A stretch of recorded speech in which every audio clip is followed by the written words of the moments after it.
Welcome to Construction Cash Flow.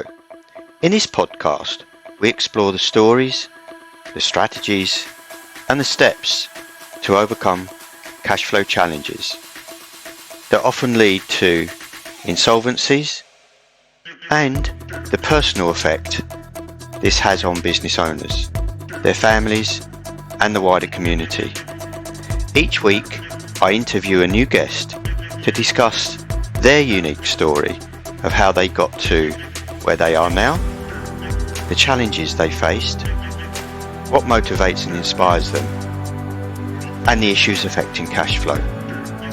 Join us as we uncover best practices and bring about positive change. And don't forget to rate and subscribe to never miss an episode.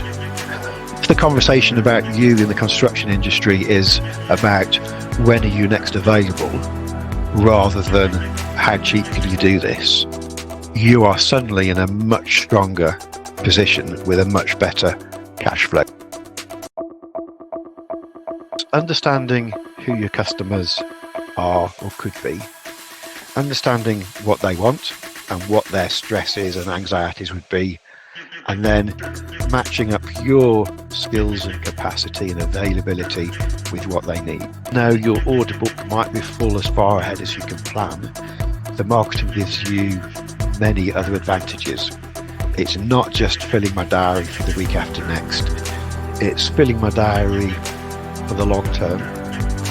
It's reminding your current customers and your past customers that you're still there, and reminding them of the quality of your service.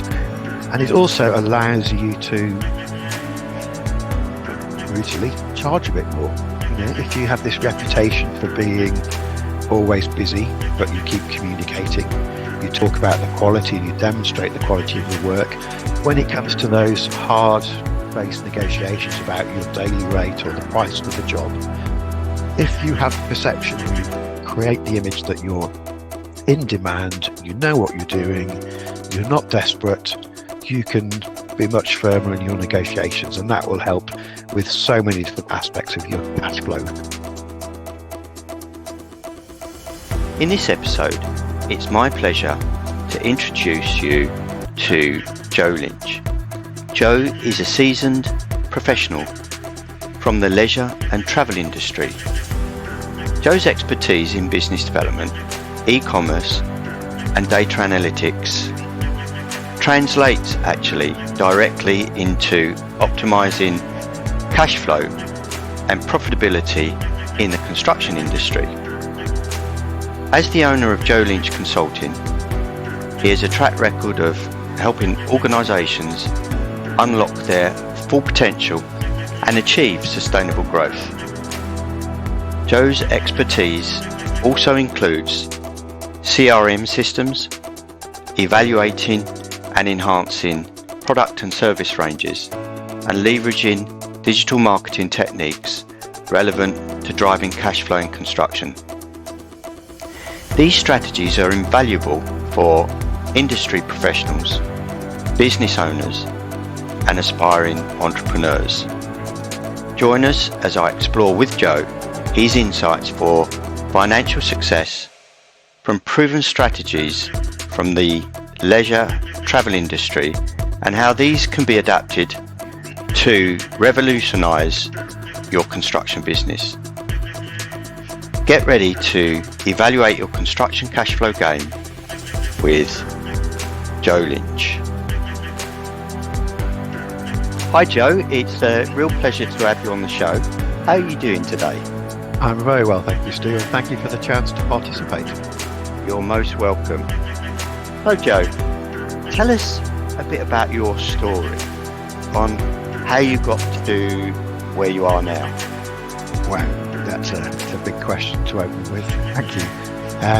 Well, I'll start by coming clean, Stu. I've been a big fan of your work and of your podcast, and I do feel slightly like a fraud in that I don't work in the construction industry. But I do have some clients that do, so hopefully I can add some value.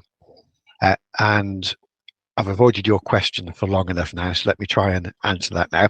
How did I get to where I am now?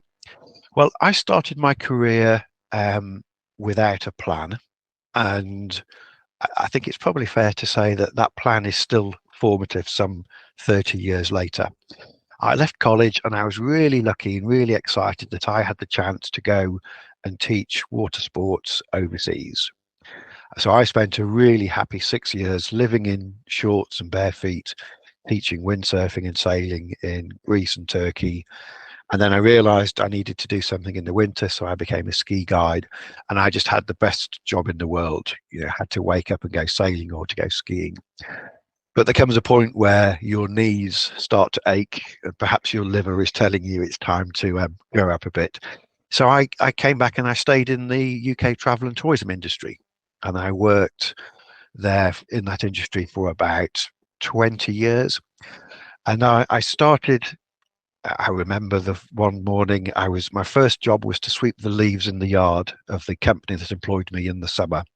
And they wanted to keep me engaged. So in the winter, I came back and my first job was to sweep the leaves up in the backyard.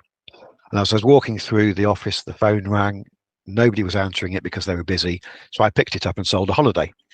And somebody said, "Oh, you're quite good at that selling. When you finish doing the yard, why don't you come in and cover some of the gaps in the contact center?" And so I was on the phone selling the holidays, and I was really lucky because having delivered them, I knew about them and I knew about the customers and what they wanted. And I think it's that knowledge of an understanding of who your customers are and what they want underpins my journey into marketing. So having sold some holidays on the phone, I started to write descriptions and just grew into the marketing department. And over the course of the next 20 years, became the marketing director, the commercial director, the MD and the CEO of many different leisure, travel and tourism companies. And then about 4 years ago, I decided that it's time to put a bit more balance into my life and be in control of my own destiny. So I started my own consulting business. And that sounds like there's a very grand plan. I was at a loose end one day and I went to see a friend who I'd worked with previously, and he said, "Come in for a coffee, we'll have a chat." And whilst we were chatting, he said, "My marketing team need a bit of help. Can you pop in and see what they're doing?" And that's how my consultancy business was formed. And then most recently, I started working with the BIPC, the British Intellectual Property Council, hosted by the British Library.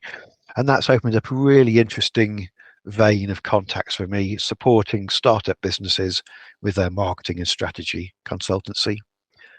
And I have another couple of relationships with various different agencies that I also share my time between to try and advise their clients on sales and marketing. So purely by fluke, an accident rather than by design, that's how I got to where I am today. What an amazing story, Joe. And I believe that it's every bit as relevant to construction and what we do on construction cash flow. And I'll tell you why, because a lot of construction businesses, we go flat out, we get a project, we get a job, and we go flat out on it. And then all our resources go into that. Then we find at the end of the job, we've got nothing to do because we haven't kept the marketing going. So it's one area, and it affects the cash flow. So it's really great to have you on the podcast to talk to you about how marketing affects cash flow, and particularly speaking to people that have got experience in other industries to bring to the construction industry as well. What works well in other industries could work well here. Yes, and I think you're right, Stu. There are huge parallels there. And again, this is where I must admit to feeling slightly like a fake, in that I've made those same mistakes of lurching from securing a project, being flat out delivering, and then realizing I get to the end of the project, what's my order book look like? And lurching from famine to feast and back again. And I'll be honest, I'm advising people all the time, you're a freelancer, keep developing your sales pipeline, keep marketing. And yet I frequently make that mistake myself. So I know how hard it is, because when you're fully engaged. All you're focused on is delivering to your customer, whether that's on a construction site or in an office or helping develop a website. I think it's the same dynamic. So hopefully I can add some value to your conversation. Yeah, absolutely. And I'd love to hear what your thoughts are on that, on how we could maybe in small ways keep that marketing going while we're busy.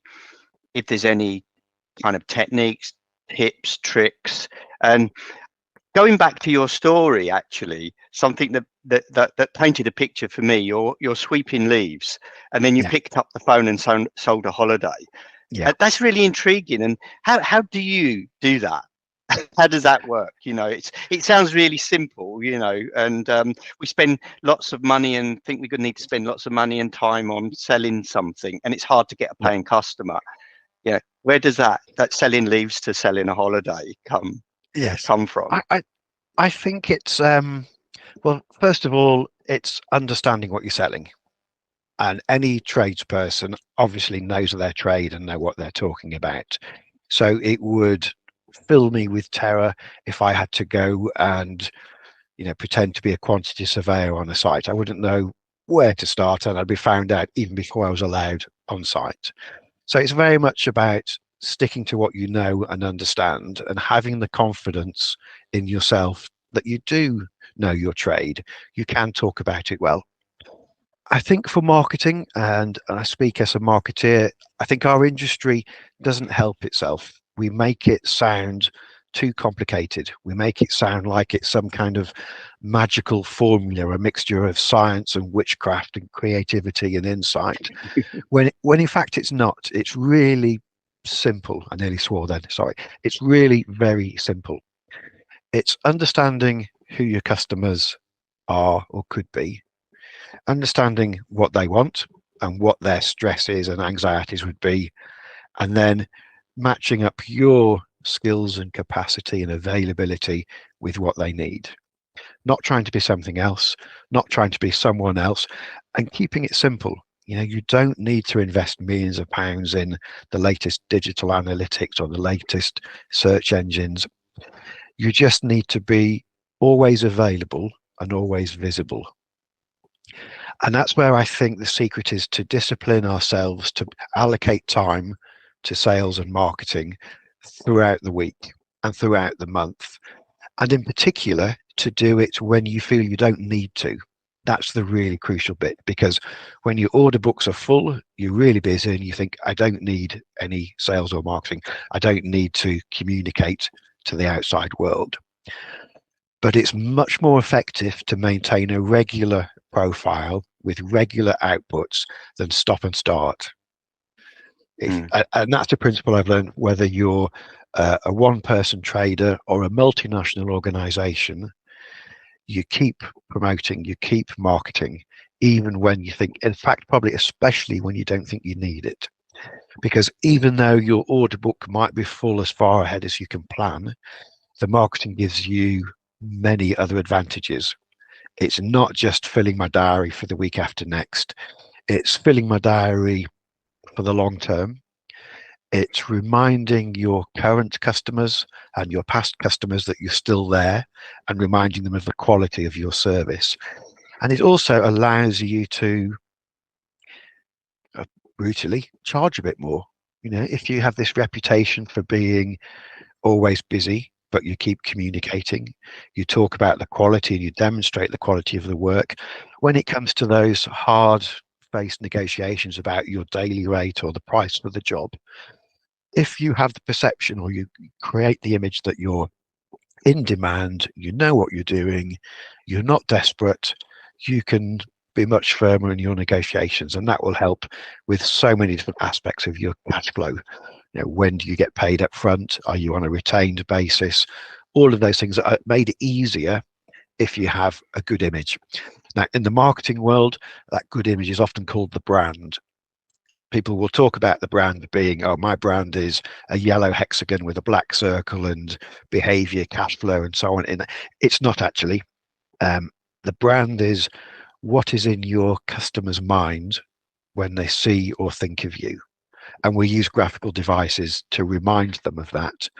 But a good brand takes a lot of time to build, and it needs to be constantly communicated. Now, this is a really long-winded way of answering your question, Stu. I think the trick about marketing and promoting your business is to do it all of the time, keep a discipline for doing it, and do it especially when you think you don't need to, because a regular, little and often communication is far more effective than a submarine approach where you disappear for 6 months and then you resurface and you send out 1,000 messages. That's just going to annoy people. So frequent, disciplined, structured communication is important. I think there's some really important points there, because there's a perception that, I mean, for example, you're a carpenter or a bricklayer, or even a construction adjudicator or a lawyer that's working with subcontractors, specialist contractors and contractors. There's a feeling that I'll market because I'm marketing to get the next job. And then where there's a fear of, what if I do a lot of marketing and too much work comes in, I can't handle it and I can't service those clients. But what you introduced there was something of a revelation to me, is that you're marketing to build your brand, to increase your value. That's right. And I never really looked at it like that, because I think there is a fear of marketing because we don't think we could, we suddenly win a lot of work, we can't service the customers. But looking at it from that perspective is that you're constantly trying to build that brand, that perception in your client's mind, so that when you do come to those final stages of getting a project, you're in a stronger position to negotiate. Definitely. And having a pipeline, a sales pipeline, a demand that's too much for you to deliver, well, that really is a champagne problem. Because of all the problems to have, that's the champagne problem, where you're saying no to people or not yet to people. Because imagine what that does to your profile and your brand. Thinking, wow, this person's so good, they're booked up for months, they're worth waiting for, or they're worth paying a bit more for. Or yes, I can agree their payment terms because I really want to secure that time in their diary to deliver. So if anybody's worried about having too much work to do, well done. That really is a champagne problem. Yeah. No, I think that's amazing advice, Joe. And I think that is I think you've hit the nail on the head of one of the biggest fears for people marketing, small businesses marketing. They are concerned. There's a big fear they can't, particularly in the construction industry where it's hard to get resource. It's hard to resource projects. Yes. And to look at the other purposes for marketing is amazing. You could make a mistake. You could spend thousands of pounds a week for work to secure work or to get work that you can't deliver, and that would obviously be daft, because you need to balance your level of investment with the capacity that you have. And this is where I get involved, certainly with the larger clients, looking at marketing effectiveness, where we analyze the return on investment, not just how many orders did you get, or how many requests, or how many purchases did you make, but how profitable are those, and can you deliver? Because frequently people will make the mistake of paying too much or investing too much time in marketing when they haven't got the capacity there. In that case, you'd have a very, very different marketing strategy. You'd be talking about, this is my brand, this is why I'm better than anyone else, this is what I can do. And other times there is that short-term space. Okay, a job's just cancelled on me, I've got nothing in my diary for the next 2 weeks. Your message and your investment might be very different then, but that's built upon that solid foundation of building a good brand. Yep. So in marketing terms, say we'll switch to sales promotion for that short period.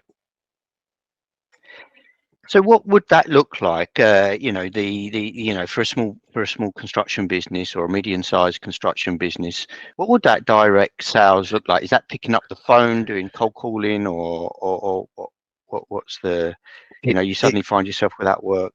Yeah, it could be an element of that. Yeah, and again, that's where cold calling is by definition cold. It's hard work.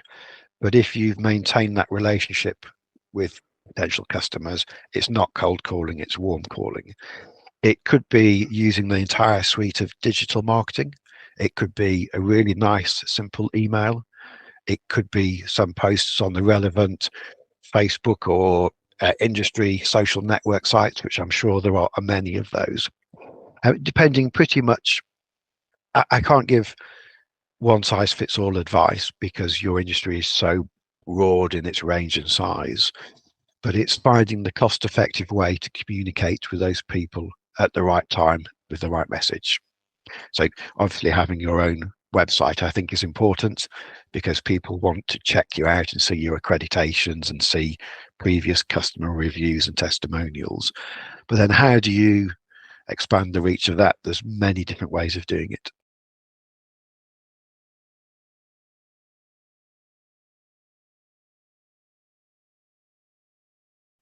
So what is a typical client for you, Joe? You know, what type of businesses do you generally work with? Well, I'm really lucky, Stu, that I don't have a typical customer. And one of the things I really love is the variety of people I work with. So in some of my consultancy business, I work with national infrastructure organizations. My background and probably my center of gravity is within the leisure, travel and hospitality sector.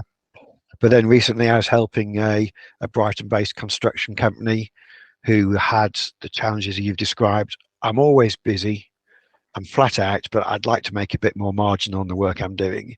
How do I do that? And so we helped them come up with a business plan for that.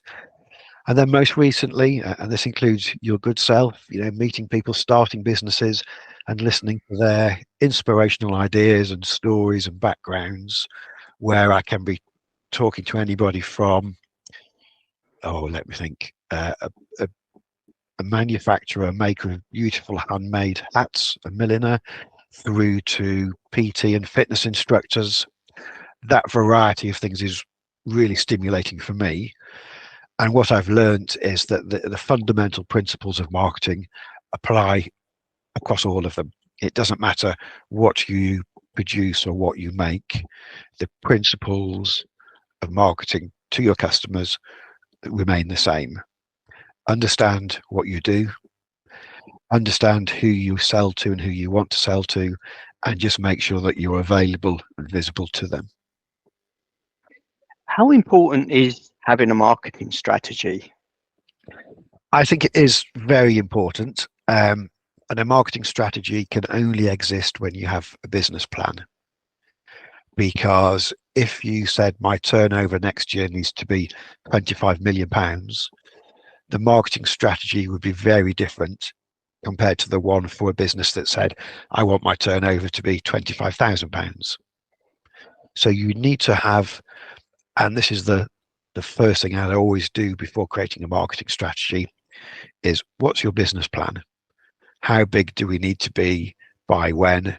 What are we going to create or sell to get there? And then we can create a marketing strategy. Marketing strategy in its purest form is quite simple. Who are we going to communicate to? How are we going to communicate? What are we promoting to them? And making sure, and this is the bit that's frequently missing, making sure that there's time spent to look back and work out what is working, what can we do more of, and what can we just stop doing because it's a distraction. And that opens up one of my three product lines, if you like, is that marketing effectiveness, where we use some very sophisticated data techniques to understand that if you were to spend £10 million more on television and £3 million less on paid search on the internet, we would model your growth to be X, Y, and Z. So we can take a marketing strategy from being small and simple to large and complex, depending on the size of the organization. How important is it to have a link the marketing strategy to maybe the business owner's mission or vision statement? Very important. And to me, the link between those is the business plan. So the vision and the mission statement is Why do we exist? And that's a really powerful question. Why are we here? What are we going to do to achieve that aim, and how do we do it? And then the marketing strategy is, how do we explain that to past, current, and future customers? If you don't know the why we exist, what are we going to do, how do we do it, then it's very hard to make a marketing strategy that is anything but let's just be cheaper than everyone else. And for any business in the world, that's rarely sustainable. And certainly from a cash flow point of view, it can be very, very dangerous. Yeah, absolutely. No, I totally agree with that. And so how do you identify your ideal client, your market? Because that's one that's kind of quite, it sounds simple, but it's quite perplexing. Who am I going to work with? Who's my ideal client? Market research. And how would you do that if you are just a small business? My experience is that if you are currently trading, the answer normally lies within, because you will have some customers that you've enjoyed working for, who paid you well, you made a profit, and it was a pleasure to work with. And you'll have some customers that didn't pay you, squeezed your margins, and were pains in the proverbial. If it's an existing business, I would always start by saying, okay, let's look at all of the customers, what was good and bad about them, and where did we make the money? And then I'd say, okay, so we've found that particular type that was successful both for the customer and for me. Are there any more of those out there? What do they look like? What are their characteristics? Let's just check that we didn't get lucky and find the one-off, the unicorn. Let's check, what are the characteristics of that customer? How many more are there out there? Is it in the same industry? Is it in the same sector? Is it the same type of organization? And let's come up with a plan to target those. Now, that plan will be very, very different if you are promoting to people renovating or extending their houses. Your marketing strategy will be very, very different if you were focusing on large corporate multi-million-pound commercial sites. So that's why you need to do that analysis and write down and agree, this is where we've been successful in the past. That's probably the best clue you're going to get to where you'll be successful in the future. And let's try and expand that. I think one of the mistakes that we all make in any industry is when we say, who is your ideal customer, or what do you sell? And we think, oh, I know, anybody can be my customer and I'll do anything they ask me to do. And that's probably the worst marketing strategy there is. What you need to do is focus your products and your services, describe them really quite precisely. Some people would say find your niche and focus on that, because that's where you have a chance of creating a brand. Oh yes, I know Joe Lynch, he does marketing effectiveness. He's not a creative, he's not selling advertising, he's not selling websites. He's helping me understand how my marketing works and how it could be better.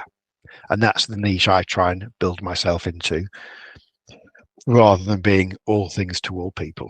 And I think that works in every industry sector. Can you be too niched, do you think? Theoretically, yes, you could be, because if there is no market in that niche and you're the only person in there, then probably. But hey, Stu, I thought cash flow in the construction industry was a niche until I met you, started chatting to you and learning about your organization. Yeah, I suppose it is a niche in a way. There's so many things that affect cash flow. We can look at it from so many different angles. So when I first started the podcast, I was thinking of cash flow from one particular perspective. But what I'm finding is that the guests that come onto the podcast see other things that affect cash flow that might not normally be linked. Yes. I didn't think that would affect my cash flow. Like for today, for example, we're talking about marketing, how that can affect your cash flow. We were talking about last week how health and safety can affect your cash flow, how not reading a contract and signing up to something you hadn't understood can affect your cash flow. Not getting your applications in on time can affect your cash flow. So there's many things that lead into cash flow, but the key thing is when you get it wrong for whatever reason, there are human consequences. And I find, it's the company that's gone broke. It's how do I tell the wife and kids that the company's gone bust, we can't go on holiday? Yes. How does that affect my mental health, the family's mental health? And how does that affect the community around me, the communities I belong to? So there's a massive knock-on effect, and that's how I found what I felt was really important to, particularly in construction, where there's sometimes some deliberate attempts to slow cash flow, to Yes. hold back payments. And I think sometimes they don't, I think sometimes the large organizations that hold in the purse strings, wherever you are in that supply chain, don't think about the consequences, and they cut their noses off to spite their faces. Yes. And I think that's a very old-fashioned mentality of I win by beating you approach, whether that's done intentionally or not. But that's really only short-termism. And from a marketing point of view, that will never work. You might get away with it once or twice, but you'll soon get found out. In fact, Yeah. just going back, how your cash flow debates is a very broad subject. From a marketing perspective, I would say your cash flow in the construction industry is your brand, and that's the hook that people think, I know what Stu's all about. And you use that hook to start the conversation, and then you expand it to cover that whole breadth of subject matter and implications, which is actually a very clever marketing strategy. One of the other things that I've noticed as well is that from a marketing perspective, is that it's not always all about maybe you marketing to your client. Sometimes it can be, if you've got a good brand, maybe your client gets marketing kudos because they're employing you to work with them. Do you see that at all somewhere, where, we work with such and such, or we work with, our suppliers these are the best in the industry, or it could be our clients are the best in the industry. So do you see that much as a strategy? Definitely, and it applies across many, many different industries. I would call that brand building by association. If I'm associated with this company, the customer's going to think, oh, he must be good. If he's good enough to work with that client or that supplier, he's good enough for me. So that brand building by association is a well-known tactic or strategy, and it can be very, very powerful.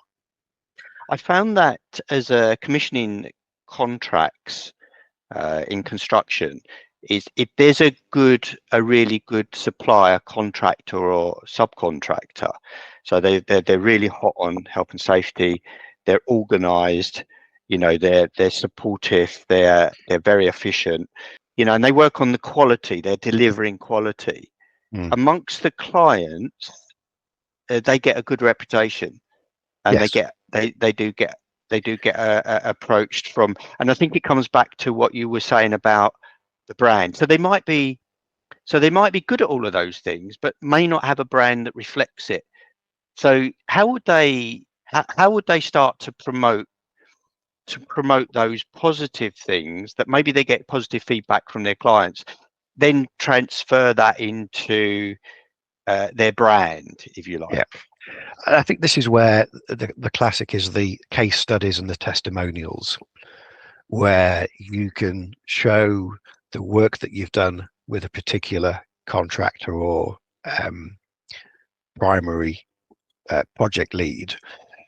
If they have the reputation for quality, reliability, and safety, if you were then to say as part of your brand, delighted to be a recognized supplier of X, Y, and Z, and here's the reference that X, Y, and Z gave me about my work. Working with Stu was a pleasure. He was always A, B, and C. You've then got a really powerful piece of content, to use the jargon. How do you get people to see that? So you put it on your website, you put it in your email newsletter, you put it on your social media, you put it on your LinkedIn profile, so that somebody looking for the next partner to work with can say, oh, he got such a great reference from this well-trusted industry source. They're not going to tarnish their reputation by recommending a cowboy operator. Therefore, they must be good. Let's pick up the phone to them. Question I wanted to explore with you as well, going back to the stats that you work on, you know, the financial stats and how marketing can affect the finances of the business. It's quite often viewed as, you know, from in the construction industry, that I'm earning money when I'm working on my in my business. So when we're laying bricks, we're getting our profit. From a marketing perspective, when we look at maybe sales funnels, you know, and we're thinking about how much do I need to spend on my marketing at the top of the funnel, and how much do I actually get out in profit every time I lay a brick, you know, that kind of journey. Can I calculate, you know, so I need so many leads, or so many I need to reach so many leads at the top to get so much out the bottom. Every pound I spend at the top, I'm getting £2 out of the bottom. Then I'm kind of, I don't think that's something we look at very much in the construction industry. But is it possible to get to that kind of position? Yes, entirely. And it shouldn't be that difficult. Some industries are really, really good at it. You know, when I work with FMCG companies who are selling widgets or bottles of pop, they know to the nearest thousandth of a penny what their marketing costs are and what their profits are. To use your bricklaying analogy, you need to think, okay, for every pound I make laying bricks, I need to invest so many pence in securing the revenue for the next week's or the next month's work. And also to have the conversation with yourself, well, actually, I'm making £2 a brick. My marketing strategy is actually going to allow me to make £2.50 per brick, because I've got that premium, I've got that kudos, I've got that reputation. And therefore, if I spend an extra 10p per brick on marketing and can charge 50p more, then that's brilliant. That's free money. That's 40p per brick. We're up already. And so what I would do with clients is I would look at how many inquiries do you get? How many of those convert? What's the margin you make on every typical job? Therefore, how many inquiries do you need to generate in order to keep your diary full? Or are we going to make the jumps? Actually, I'm going to grow the business and have a team of 5 bricklayers. Therefore, I need to have 5 times as many inquiries. Therefore, I need to invest more in my marketing to drive those. And so the sales funnel model is something that we in the marketing industry are very familiar with. But it is important that you understand how much to spend in order to drive either more demand or more premiumization of your product. But it doesn't need to be difficult. And the beauty of marketing today, where so much of it is digital, it can be measured to within an inch of its life. You know, you'll be able to see and control exactly how much you're spending on a website, on social media, on email activity, or some other promotional work. Very, very important for cash flow. And I'd never really looked at marketing as a cash flow, you know, how important it can be to cash flow, particularly in construction. You know, particularly when you use the term, I love the term you use, premiumization. You know, can we just go back to that premiumization? Sure. and how a company could kind of look at that? Yes. You've probably heard the phrase, one way of describing it is the culture of scarcity. You know, when something is limited, there's a kudos of securing it, whether it's, I don't know what the youngsters look at today, designer trainers that are a limited edition. They go crazy for those. If the conversation about you in the construction industry is about when are you next available, rather than how cheap can you do this, you are suddenly in a much stronger position with a much better cash flow. So if you can talk about, delighted to have these jobs booked up, I've got some availability in 2 months' time, but at this rate, they'll be gone by a week on Wednesday. Call me now to secure it. You're having the conversation about availability, not about price. And you're driving that conversation, and you're saying, if you don't like my terms, I'm not worried. I can find someone else that will do, because I've got that brand, that reputation.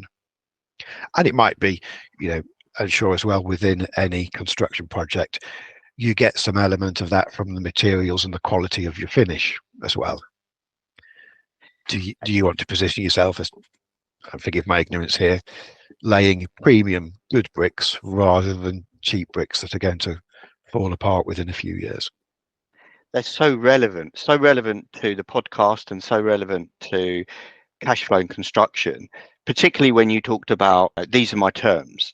You can discuss and negotiate on the basis of your terms. One of the things people like Joseph Ewing talk about is that if you're a specialist subcontractor or a specialist contractor, have your own terms and conditions, and don't just accept the terms and conditions being imposed on you by the main contractor. Yes. And so that can then become part of your marketing strategy. Definitely. You want the main contractor to be thinking, I really want to secure their services. I hope I can get them, rather than saying, I don't care who comes along. I just want the cheapest job possible. And so those people who have invested in their image, their brand, their marketing, will be in that position where there is this culture of scarcity. If I don't get them booked in, I'm going to have a shoddy job delivered. It won't be as good. My reputation will be tarnished. Therefore, this is the contractor I want. I'm happy to pay a deposit to secure their time, to make sure that their diary is protected. That's a big thing for your cash flow. So how can listeners get in touch with you, Joe? How can they find out more information along the marketing journey? The easiest thing to do really is to come to my website, which is joelynch.uk, JOELYNCH.uk. And from there, you'll find links to my social media. You can subscribe to my newsletter. But most of all, you'll find my phone number. Give me a call and let's meet for a coffee and see if I can help you improve your marketing effectiveness. Amazing. Thanks so much for that, Joe. So have you got time for the quick fire round? Yes, and this is the bit I'm terrified of. I'm okay, happy. You probably tell I'm happy talking about marketing. Talking about me, less so. Okay, I'll be gentle. And you can pass on any question you like. Okay. So it's absolutely fine. So the first question, Joe, how do you start your day? The version I'd like to give you is that I have an organic smoothie, run 10 miles, come back to half an hour in the gym, and then meditate for 30 minutes. What actually happens is I get up, have 2 strong coffees, and read the newspaper for half an hour. And I'm sure I'm not the only person in the world that does that. When are you most productive? There isn't a particular time of day. I used to be really productive in the evenings. Now it's more likely in the morning. What I've learned is that sometimes it's not working. Don't force it. Go and get some fresh air, come back to your screen 10 minutes later, and it might be entirely different. When it's not happening, don't get stressed. Go out, get away from your screen or whatever you're doing, and come back and try again later, rather than getting wound up that it's just not, what's the phrase? People in the flow. You're not in the flow. It's not happening. Take a break. Is there something new happening in your life right now? Yes. And the professional side of things, it's the work I'm doing supporting the startups and developing a startup coach model, where I'm working with entrepreneurs who have a vision for a business, and I'm trying to create a product and a service that is affordable and adds value to that particular type of customer. So that's really interesting, a new innovation for me, sitting alongside my more conventional consultancy gigs. Is there something you'd like to do that might surprise your friends and family? I think my friends and family know that I'd love to sail around the world. What would probably surprise them I really annoy my family that I quite like classical music, and having teenage children, obviously they hate that. I would love to be able to stand on the stage and sing. Name a challenge you overcame that changed your life. I set up my consultancy business 6 months before the pandemic hit, and I was congratulating myself on being really busy, having what I thought was a diverse range of customers, and then suddenly the wheel stopped turning and the business was essentially zero revenue. Well, I got really busy helping people close down and then really busy helping people reopen. Having to deal with that and not take that as being a sign of personal failure, and having to reinvent and diversify my business was a big thing to get over. What I've seen with a lot of the clients I work with is that the pandemic has actually made us do things that we should have done anyway.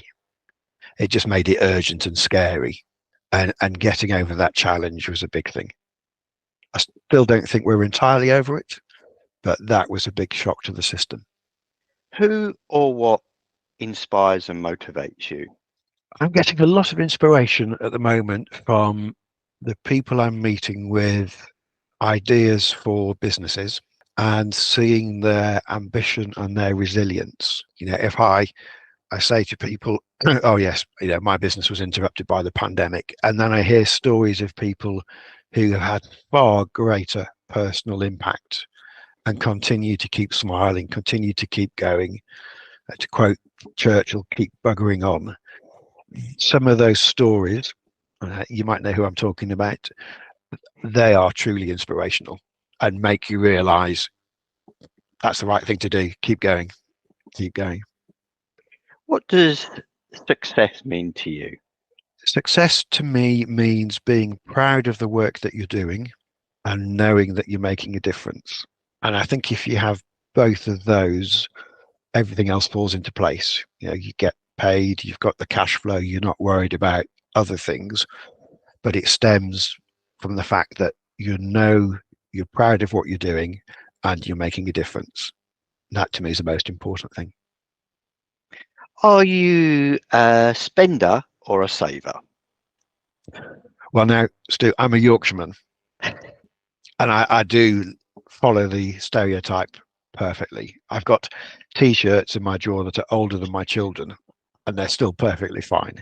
So I'm very much a saver. Unfortunately, I'm the only one in my family that way around. What advice would you give to your younger self?